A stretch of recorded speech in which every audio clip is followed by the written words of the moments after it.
he sold merch for Cryptopsy on the tour we did together. Yeah. Before COVID, and he asked me if I'd be down to do vocals for it, and then I heard the material, I really liked it, so knocked out the record, and it's coming out early next year on Listenable Records. It's musically something between, I'd say, Cannibal Corpse, Hate Eternal kind of stuff, but with its own merit. It's death metal, it's extreme, and it's based on hooks. Awesome. It's a very cool record. Christian Donaldson, Cryptopsy mixed it, and I'm looking forward to have people check it out soon. I can't wait for that either. Very cool. So, how about Coffin Theater? What's going on there? Well, as well as I'm finishing recording Ben C, I'm finishing recording EP for Coffin Theater called Stereo Homicide. We're finishing up this week. Christian Donaldson's going to mix it as well. And that should be out somewhere October, November this year. It's going to have 5 tracks of sort of mixture of grindcore with some hardcore elements, and everything is kind of tied in together with a lot of I don't want to say orchestrations, but like it sounds like a grindcore metal hardcore band playing a horror movie, something like that. And there's a lot of horror movie sonorities going on in there. It's a pretty interesting mix. It's something you haven't heard before, that's for sure. Awesome. Very cool. So, what's your favorite Aborted song to play live? Oof. they're all badass, of course. Damn. They're all good. That's tough. I'd say can I pick 2? Sure. That's easier. Yeah. I'd say Cadaver's Banquet is definitely one of them, and Sanguine Versus from Gormageddon, because it's got the big wall of death moment where people are punching the crap out of each other, and it's just cool to see. Very cool. Good choices. They're all badass to me. I would be having a hard time choosing a song. So, who are your influences? Yeah, roll 11 now. Oh yeah, sorry. Go ahead. Yes. Who are your influences? Who are your heroes?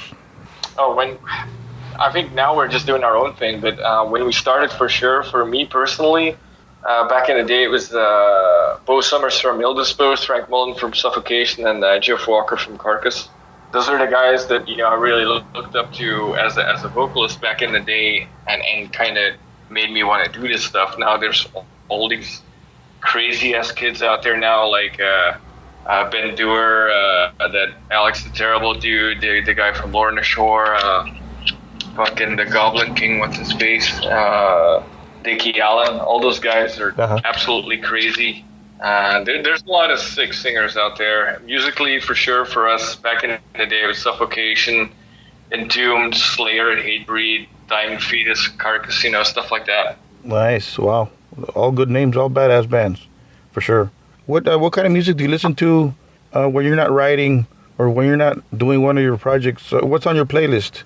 Do you just strictly listen to metal, or do you have other likes, I listen to metal mainly, but I listen to a lot of other stuff. Like I like to listen to a lot of the 80s, like synthwave kind of stuff is really fun. Yeah. And a lot of stuff that I've started collecting on vinyl are original soundtracks of horror movies. For some reason, it really relaxes me when I'm working. So I'm listening to a lot of John Carpenter and stuff like that. Oh, wow. That's very cool. Wow. So when are you guys hitting the road? When are you guys starting the tour? What can fans expect next from you? Well, next year, for sure. This year, we're still fucked with the whole COVID situation, unfortunately. But next year, we should be heading for Europe on the Hell Over Europe tour with our good friends in Benighted, the Acacia Strain, and Flooded Valkyrie. I think for the summer, we're aiming to go back to the States.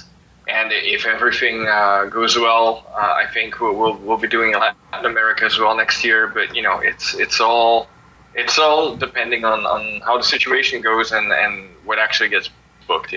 Very cool. Can't wait to see you guys in the States here in Texas. I've never seen you guys live, so looking forward to that. Yeah, for sure. Would you like to send a message to your fans listening to this podcast?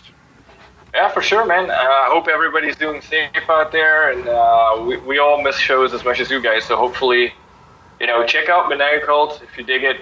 comes out September 10th, and hopefully we can see you when we're on tour next summer in the U.S. Thank you, Sven. Thank you for making time, and can't wait to hear the rest of the album. Mania Cult, September 10th. Thank you, man. Yeah, we hope to see you guys on the road soon, man. Right on. Don't forget to subscribe. Don't forget to ring the bell for notifications. That way you won't miss anything or any of our new uploads to your ears and to your streaming services. For those of you fanatics of That Metal Interview podcast, thank you guys and girls for your support. 1 million times for sure, man. Thank you guys. On behalf of myself, your friend and host, James. And we welcome the new people checking out our podcast, man. Awesome. So a new guest every episode. Well, sometimes we repeat guests as they will return to present their latest effort and release, right? So we've had a couple of repeat offenders, shall we say. But anyways, thank you guys one more time. Thank you for liking us on Facebook. Check out our radio station, jrocksmetalzone.com, 24/7 rock metal, man. So anyways, check out Aborted's greatest badass album, brand new stuff. It just came out, Mania Cult, Aborted. And we thank Sven, the great death metal vocalist for Aborted, for spending time with us. And thank you to Century Media Records for providing such badass music and artists to us, headbangers and thrashers and whatever you want to call yourselves, just the way I am. So thank you guys, and don't forget to keep it metal.